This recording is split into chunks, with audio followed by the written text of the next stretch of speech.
is frightful, but the fire is so delightful. Since we've no place to go, let it snow, let it snow, let it snow. Well, the weather outside is frightful just ahead of the holidays and your travels. Several states in the plains under blizzard warnings from Colorado to Texas. Mother Nature and Old Man Winter are doing battle. Hello everyone, I'm Mike Mickle. Welcome to INN News. It's weather we don't want to see this week. You're looking at video from Garden City, Kansas. Now buried under 2 feet of snow. The digging out's underway, but blizzard winds are not helping. And they're also shoveling in the Texas Panhandle, some parts seeing anywhere from 4 to 8 inches of snow. The system is moving east. Whatever's happening here in weather, it can't compare to what they're dealing with in the Philippines. The country's president of the Philippines has declared a state of national calamity after flash floods from a tropical storm washed out entire communities Friday night. At least 900 people have been killed, hundreds more are missing. We head to North Korea now, where the King Jong-il's body is now being viewed. The dictator died Saturday of an apparent heart attack. His third son and successor, Kim Jong-un, is seen here paying respects. The world's watching for clues on how the leadership transition will pay out. Kim Jong-il was believed to have been 69 years old. His son's only in his late 20s. Meanwhile, several of North Korea's neighbors are offering condolences, as we show you in our Global News Now.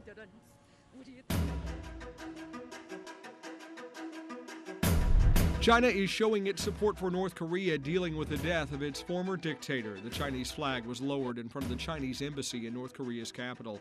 China's president also visited the North Korean embassy in Beijing to offer condolences. 16 bodies have been recovered after an oil rig accident off Russia's far eastern coast. Hope is fading fast for the missing ones.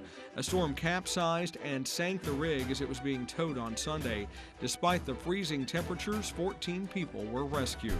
Britain's Prince William and his wife Catherine hit the town for a military awards ceremony at London's Imperial War Museum.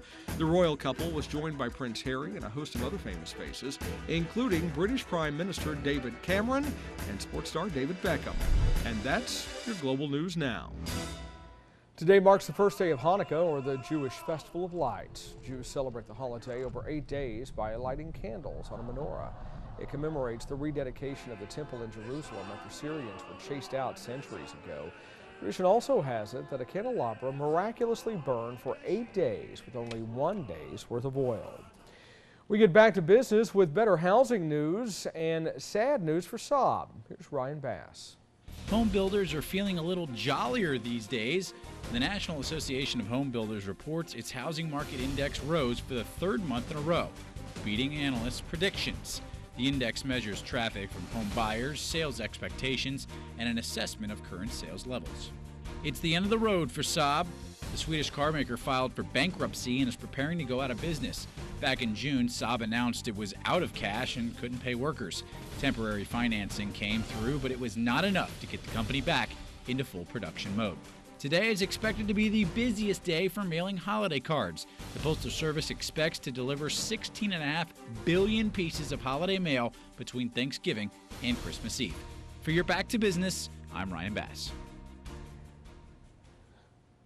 Well, all those cards and packages going out are keeping postal workers extremely busy. As Megan McRoberts from our affiliate KPTM in Omaha reports, they won't stop until they sign, seal, and deliver the holiday spirit to everyone on their list.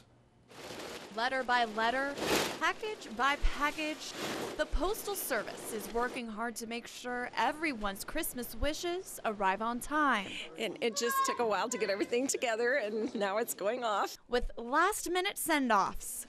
Well, we got some cards that we didn't expect to get, and we're trying to reply to that, for sure. The packages are going out as quickly as they're rushing in. Officials say 2 men alone can sort through 40,000 cards per hour. And with all hands on deck, I knew today would be really busy. Countless items are sealed up and sent out to deserving doorsteps. Hi, there you go. Thank you. You bet. You have a good day. Yeah. Merry Christmas to you. This is John Bedoin's 24th holiday delivery season. You know, maybe a third is more. A third is much more today as a typical day. But He trekked about 8 miles today. there's a few cards there. Going to countless doors with hundreds of deliveries. Another package successfully delivered. He says he's only a small part of the whole process, but knows it's one of the most important roles. They're always so happy to get it, happy to get the cards, happy to get the packages, and it means a lot to people. People that he says sometimes even return the favor. Cookies, candy, sometimes money. All for making sure each family has something under the tree before Christmas. Megan McRoberts reporting for INN News. Well, you don't have much time to send your gifts in the mail. Here are your deadlines from the U.S. Postal Service. First class mail, well, the deadline's today. Priority mail tomorrow and express mail Thursday. But you should check with your local post office to see if those deadlines are the same. Monday Night Football got a little interesting last night. Did you see it? 2 power outages that left thousands in the dark at Candlestick Park in San Francisco. The lights went out right before kickoff. A backup generator lit things back up, only for the stadium to go dark again in the second quarter. Power did come back on. It stayed on for the rest of the game. The 49ers, by the way, went on to beat the Steelers 20-3.